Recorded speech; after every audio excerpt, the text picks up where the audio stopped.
Welcome to Proptech Pulse, the podcast that takes the pulse of prop technology in multifamily. I'm your host, Shelly Robinson, and each week we'll be diving deep into innovations, challenges, and the future of work in property technology and multifamily. From AI-driven property management to blockchain and real estate, we're here to explore how technology is reshaping the way we live, work, and invest in multifamily communities. Whether you're a property manager, a tech entrepreneur, an executive, or even simply curious about the future of living spaces, Proptech Pulse is your weekly dose of insights and inspiration. So let's sync our rhythms and get on with the show. It's time to take the pulse. Welcome to Proptech Pulse. Today, I have a special guest, Stacey Hampton. Stacey, welcome to the podcast. Hi, Shelly. Thanks for having me. I'm so excited to be here. I am so excited to have you. We have got a great conversation ahead, but I thought before we get started, tell our guests kind of your journey in real estate and multifamily and kind of what's gotten you to this point today to join us. Yeah, well, I stumbled in it like everyone else, but I came from the hospitality side, which is, 365, 24 hours a day. And so I was easily converted to multifamily. And since then, I've been in, the commercial space and mixed use, but primarily multifamily. And, I did like a lot of people in this industry. I rose up the ranks because, I was a good helper to my supervisors and my company. And, it culminated in me being a president of a management company based here in Texas. And a year ago today, I started Asset NOI. Yes, thank you. Asset NOI, which is a multifamily operational consulting firm. It's been a wild and wonderful year. It's been great to be able to work on a lot of different projects and with so many different people. And it's really, just a continuation of everything I've learned from this industry and the people in it. It's been incredible. That is so wonderful. Happy anniversary to you. That is a giant milestone. And congratulations on betting on yourself and starting your company. I'm sure your clients are really happy you did as well. Kudos. Yeah, I've gotten a handful of "I wish I met you sooners," that is the best compliment you can ever get. That is awesome. It is nice. We say, "Well, you know me now." Yeah, you do. Well, some of our podcast guests may be wondering, why are we having a non-PropTech guest? And so I'm going to kind of set up the next part of the conversation. You and I met this past year. We've had a lot of really thoughtful conversations, both about our own consulting businesses and about the industry as a whole. And the topic that kind of surfaced in these conversations between us that we're going to talk about today is really about evaluating, sourcing, pitching, piloting, implementing, training, adopting PropTech and kind of those best practices. And I think this is a hot topic. It comes up in a lot of my conversations. You told me it comes up in a lot of yours, is people don't really know what to do. And there's a lot of complexity in it. So we're going to just have a thoughtful, open dialogue today, kind of going through the flow of evaluating PropTech and rolling it out and kind of some of the pitfalls. So that I think this is both for owners, operators, and PropTech founders. For people listening to kind of look at their best practices in areas that they can kind of optimize and improve. So first question for Stacey, how do you recommend companies begin evaluating their technology needs? I find that most of the operators and management companies I work for, they kind of know what it is they need, but they don't necessarily know where to start looking, right? Like, I think the solutions are overwhelming right now. Yeah. There are a few of them that rise to the top, but, their concerns are a lot of times, obviously, cost, time to implement, and the process in general is pretty overwhelming for a lot of the property management companies that I work with.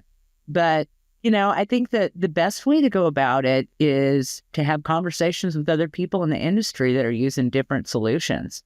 You kind of get an understanding of how that solution is working within their organization, what they wish they would have done, just various different things. However, keep in mind that you've got to take it with a grain of salt. Their experiences without the benefit of, what you're learning as you're discussing with them. So I found that, sometimes you talk to a provider, a property management company that maybe is not super excited about the product. And a lot of times it has to do with the implementation of it and the experience there. So, but talking to your peers is one of the best ways, I think. I love that. Talk to your peers. And then Proptech companies, I think they can do a better job of providing those case studies. Something that I know a lot of companies are looking for. They're like, I'm looking at your tool, but show me the success stories. Maybe they don't know anybody who's using that solution yet, or it's a newer solution. So those open case studies that really prove the value or what problem that Proptech solution solved is also helpful. What do you think are some of the common pitfalls that they should watch out for during that initial assessment? What are you hearing from your owners and operators? I think that they automatically assume that the solution provider understands the challenges that they're dealing with. And that's not always the case. I mean, the best approach is to say, listen, this is what I want a solution to do for me. Here are the challenges, the pain points I'm having. Yep. Tell me how this solution is going to solve for that. Yep. And tell me what else it does that I'm not even thinking about. If you're looking at an example as a screening product, you need to bring to the table what your default rate has been. What's your denial rate? If you're talking about a CRM, if you're challenged, if you've got one in place or you're just implementing it for the first time, I think additionally, you need to interview the process and think about it within your organization, and definitely don't go at this alone. Once you start having those, once you start scheduling presentations, bring in anybody that might be involved, and particularly, and always bring in an end user. Because, oh my gosh, the site teams. Yes, bring them in. Pick 2 or 3 of your managers that like to contribute. You can usually find them pretty easily. They're the ones that ask questions or provide feedback in meetings, and say, hey, I really want you to join me here, while we're sourcing a new CRM or whatever we're sourcing, because they can also contribute what challenges that they're seeing at their point, and let the solutions provider, let the Proptech provider explain to them how their product's going to solve for that problem. Also, that is so valuable. Too many times we're forgetting that resident experience and that on-site staff experience, and the decision makers are like, oh, I like how your report looks. And so the bells and whistles of the report look good to the decision maker, but the use case day to day may not be optimized for those that have to actually use the software. So that's really, really wise to bring in the site teams. I have been hearing too, a lot of Proptech founders, if they don't have industry experience, they're actually getting out and sitting on site to see how that day-to-day work looks. And I think that's super smart as well. How do you build internal consensus in that sourcing phase around adopting this solution? Is there any best practices that you advise your owners and operators when dealing with those multiple stakeholders? Yes, I think probably one of the most important elements of that is to be very clear on the most important things you're trying to solve for. It's really easy to get wrapped up in the gizmos and gadgets.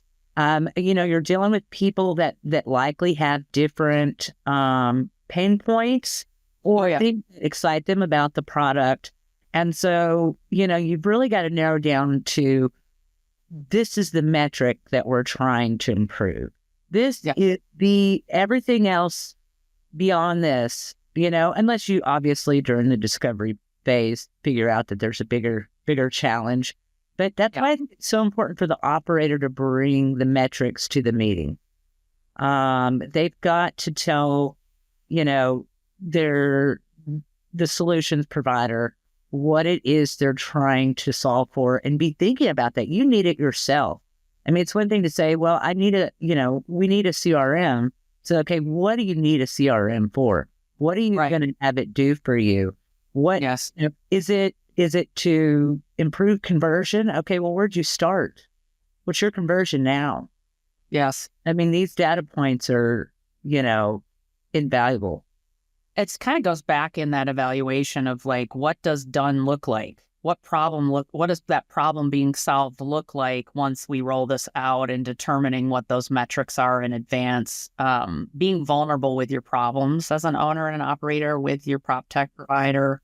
This gets me into, how do you separate genuine innovation from marketing hype when you're assessing that new solution? This kind of goes to the pitch, right?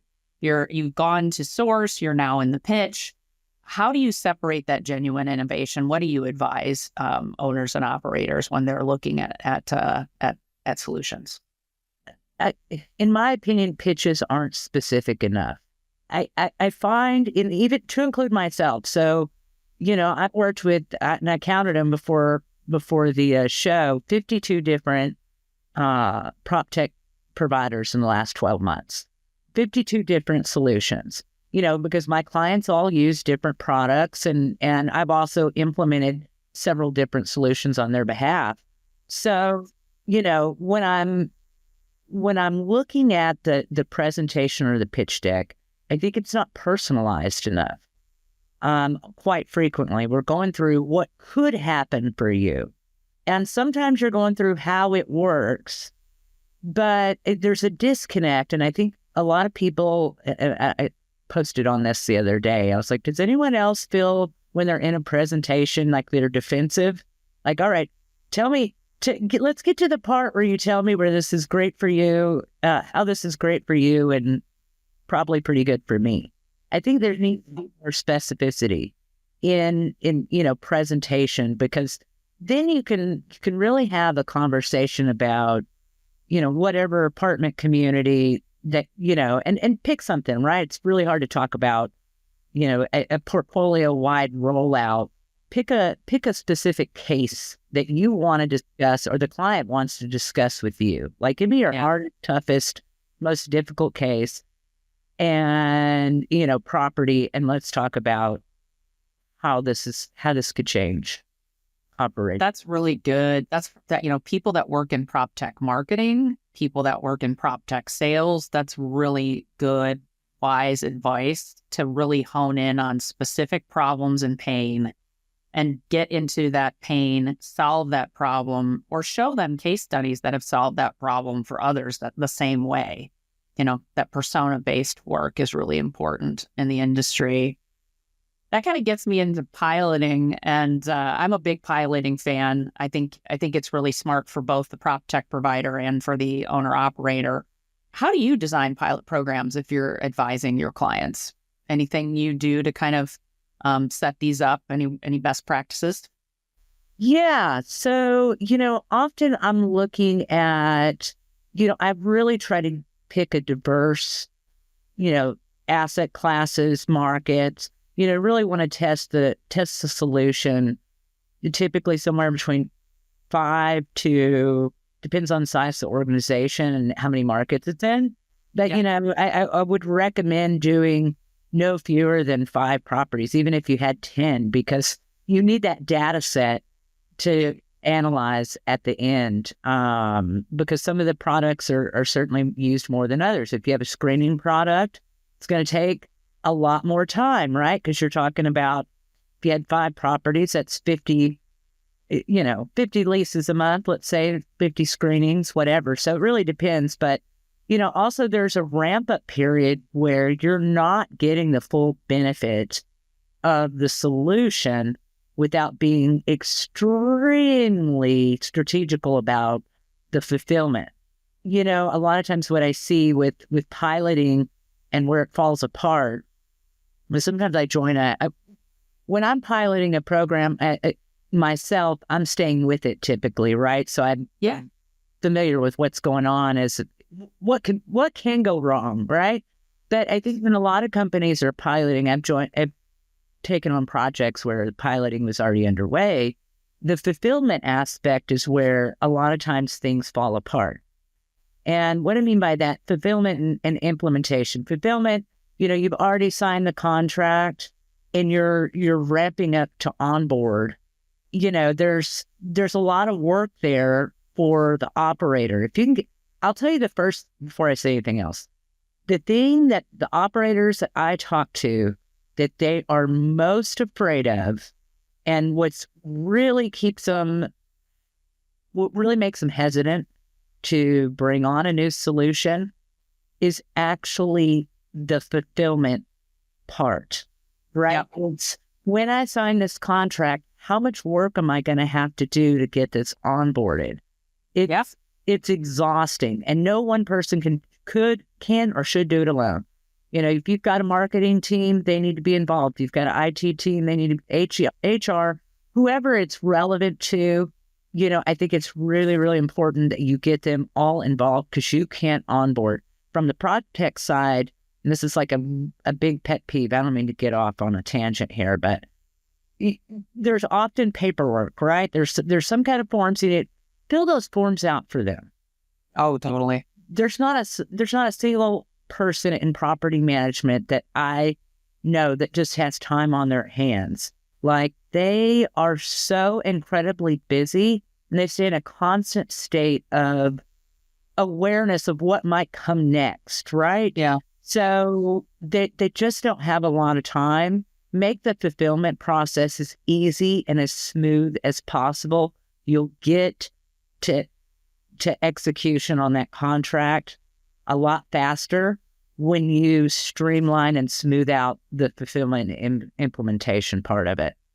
The other part that I've seen through the years, and this comes from my marketing, my operations, and my customer success side, is because they are so busy at the owners and the operators. To me, if you want a successful implementation and adoption as a Proptech company, you should provide the change management, and you should be a trusted advisor, a consultative advisor in that process. And too many times I've heard over the years, well, that your change management's your job. And I think about that as a Proptech provider. I'm like, if you want those success case studies and you want that outcome to be an amazing reference, you need to handle the change. It's your platform. Be that change advisor. Tell them what they need to do. Tell them which departments that need to get involved. Because many times these owners and operators, they're not Proptech providers. They don't know the level of change management. Be that consultative coach in that process to make sure that fulfillment and that implementation goes well. And some companies are actually providing that now. And those companies that are doing that are seeing that success. Well, it's funny you say that, because I tell my friends that are in Proptech, go talk to the account managers and find out what companies are doing best. Well, who's getting the best results, and find out why, so that you can incorporate that, those best practices into your client implementations. Go find out who's just really killing it with your product. Study what it is exactly they do. Question your account managers and your product support specialists, and, integrate what you learn into your process when onboarding clients, whether it's for a pilot or full rollout. Yeah. The information's there on both sides, really. You just got to get it to the right ears, I think, and put it in play. So true. And kind of back to that pilot through fulfillment and the implementation, during that critical feedback loop, especially from your end users, again, listen a lot, check in a lot, find out how it's going, fix problems right when they come up. That, to me, is that circle of trust in those people that are friendly to those pilot programs in the first place, to drive success. You want to talk about training a little bit? Yeah, absolutely. So from a training standpoint, you've gotten through, your pilot, you're getting into implementation and change management and those best practices of partnering together. What do you see that works well from a training rollout standpoint? Any strategies that you recommend there? Absolutely. I have found personally and professionally over my career, this goes back to bringing in that end user in the earliest stages of looking for solutions. Now those people are there for you, both in piloting and full rollout as product trainers. Yeah. And they provide an incredible amount of support to the teams in rollouts. They also, as you're positioning those people as product testers, right? So they're engaged in the process of training, implementation, learning. They're asking questions. You set that up on the front end. The other thing is, and this is the biggest challenge I think every software solution provider in any industry is facing, is once you get that solution onboarded, how do you keep that training going as you have turnover? Mm-hmm. Make sure you're getting maximum benefit from your product. And some of the best solutions providers that I see incorporate training in the use of the product as an ongoing, whether you're giving them, little pop-ups that kind of push them through it. I think that, the one particular, I won't name, but when a new employee starts, like when I got my login, it walked me through basically the general things I needed to know. And as I continued to run reports, it provided me little pop-up solutions. So it was literally, and it was so intuitive and trained me as I went. And I think, same thing, if you've got these, Proptech is continuously updating and rolling out new features, but make it quick. I see a lot of solutions providers doing some kind of a daily or weekly update, or maybe even just sending emails out. Yeah. It just, that asks the end user to take time to research and learn versus learn while they're using the product. I think AI is coming in handy right now in that transition, because I hear a lot of solutions now have that, real-time AI interface with that language learning model now, where you're in the application, you maybe had some formal training, but now you're in the application, you can just click anywhere where you're trying to work on the screen and it will instantly provide you help if you need it, like on demand. I'm excited about that because I think the industry turnover for property managers is still like 60%. That's the last statistic I heard. And I know some ownership groups that I've talked to, they're having some properties that have more than 70%, or they've even had 4 managers in a year. And that foundation, when that's not there, the training becomes absolutely critical for all of your end users. And it disappears. I mean, whatever you've done disappears when you have turnover. And you lose that legacy knowledge. And I think that's one of the biggest challenges in really getting the value out of the solutions you're using. I will tell you, when I join a client, depending on the project, they provide me access to various different software solutions. Often I find that they're incomplete in use. There's a lot of elements that they're not using. I know, that's probably the most prevalent. And I think a lot of that has to do with, the people that were there when they implemented the solution are no longer there. And so they're not using, or perhaps during implementation, they ran out of bandwidth and couldn't fully execute on solution and its capabilities. That's so true. That kind of gets us into that end user experience portion of our session. What are some of the most common friction points that you've observed in that end user adoption, and how do you think PropTech owners and operators should address those adoption issues? I'll start with from a mid to executive level. one of the things that I think they don't know, and it's sheer out of time. A lot of operators don't have the time to evaluate the solution to know what results they are getting. And that's where, particularly in a piloting program, you need to be continuously feeding, your client. Look, you you did this many, whatever, your conversion, feeding them, not a lot. Don't send me a report. Don't tell me to get to a dashboard. Send me some bites of how this is working, or let me know if you think I can do better. And tying it back to that outcome, right? It's like, what were your goals in the first place? You're not going to get to those goals that you shared before we rolled this out if this behavior doesn't change over here, right? It's kind of tying it back to what you wanted out of it in the first place. That's really, really wise.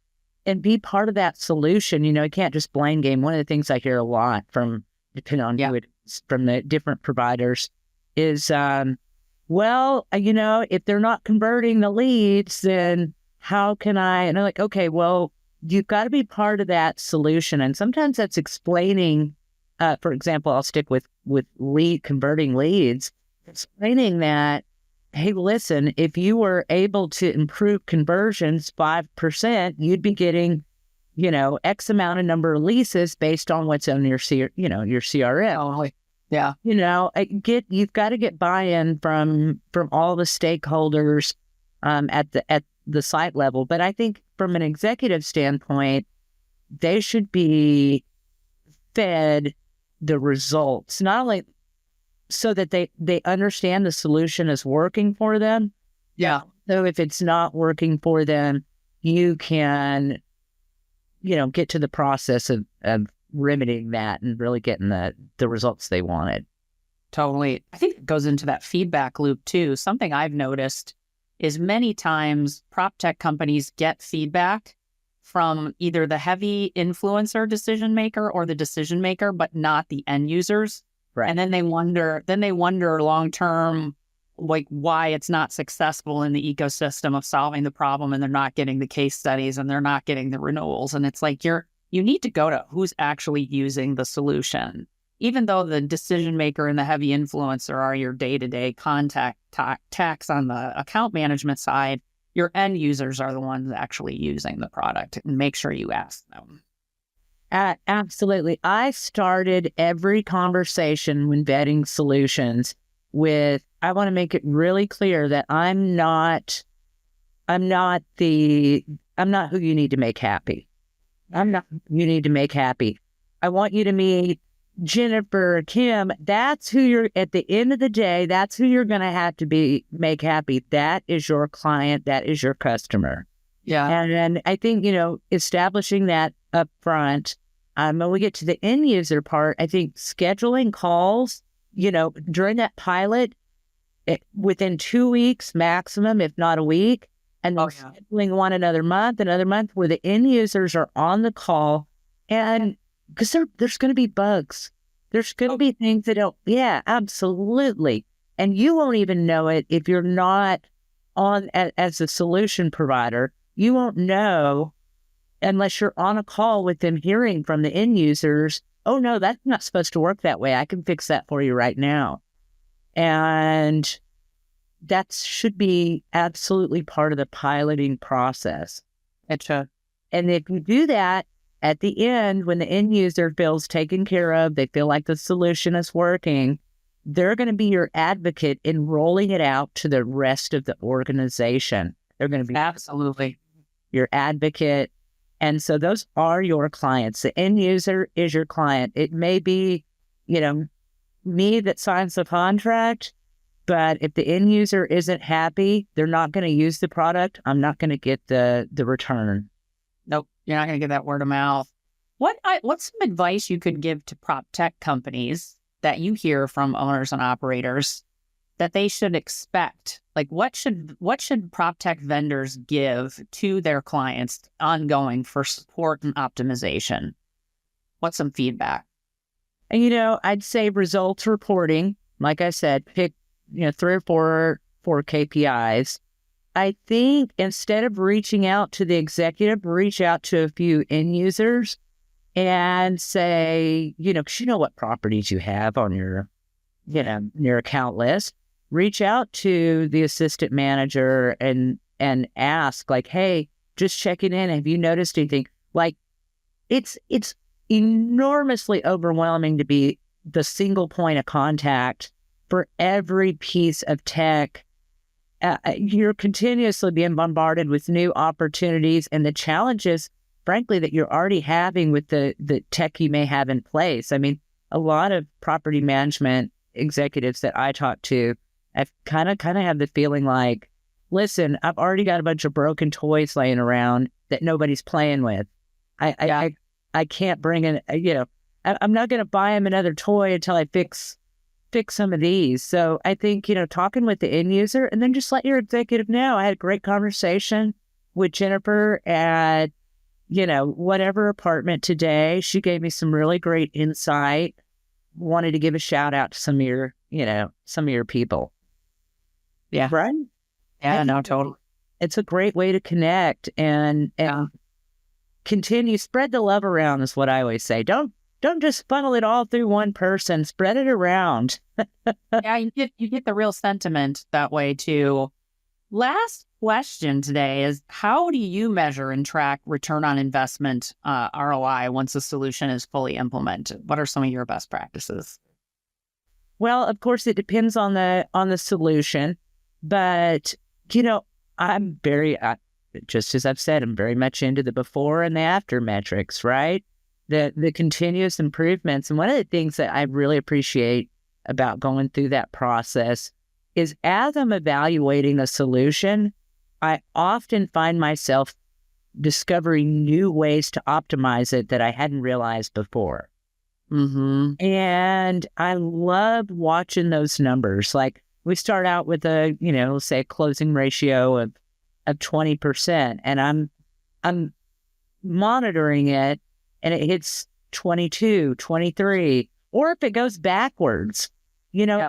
I'm realizing things about the processes and procedures within the organizations that I wouldn't otherwise if I weren't just absolutely doggedly tracking every app.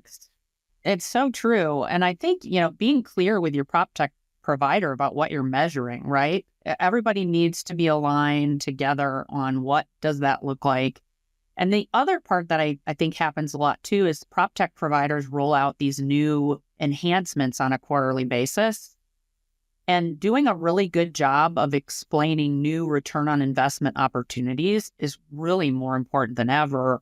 And sometimes it's not software return on investment, it's efficiency of time or cost savings, or even that, you've got one less login. Like, there's all these measures of success that have a return on your investment. So sometimes it is actual money. Sometimes it's more value to your NOI, but it's like you have to look at the whole cycle of the business and the areas you're trying to improve and share those with your provider and Proptech as well. So I love that. And from an account management standpoint, I think you should at least have a quarterly call where the person can invite anyone they want to from their organization to join the call and spend at least part of that time celebrating the improvements that you've had because you've been tracking it, and also showcasing some of the new elements or just your favorite tips.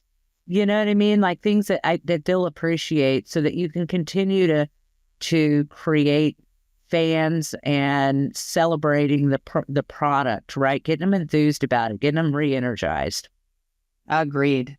Oh, this was such a great conversation, Stacey. I'm so glad you wanted to come on and talk about this today. It's an important topic.